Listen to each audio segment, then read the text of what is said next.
रहीम।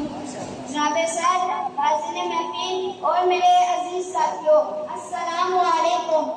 आज मुझे जिस मौजू पर लफ्ज़ का मौका मिला है उसका अनवान है यौमे दिफा पाकिस्तान, पाकिस्तानी कौम की वहदत का मजहर।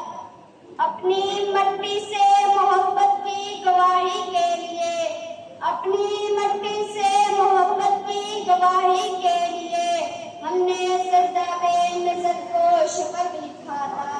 अपनी तारीख के सीने पे सजा है अब तक, अपनी तारीख के सीने पे सजा है अब तक हमने खून से जो वक्त लिखा था।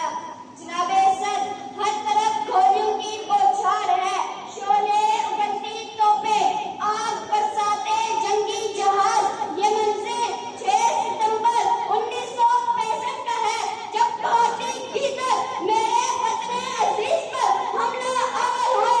6 सितंबर को एक भीतर ने शेर के पिंजरे में हाथ डालने की कोशिश की। सुबह का नाश्ता लाहौर में करने का हाथ देखा और ये हाथ लिए वो पाकिस्तान की सरहदों में दाखिल हुए।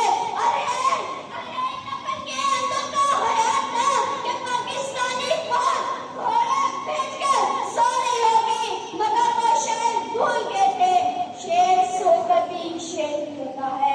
हमारे पाकिस्तानी शाहीन ऐसे उड़े के पठानकोट के हवाई अड्डे पर खड़े पाकिस्तानियों को तबाह कर दिया और ये साबित किया शहीदों का लहू वो नूर है जिसकी तजल्ली से, शहीदों का लहू वो नूर है जिसकी तजल्ली से यकीनन अफराद के कौमों के रिश्ते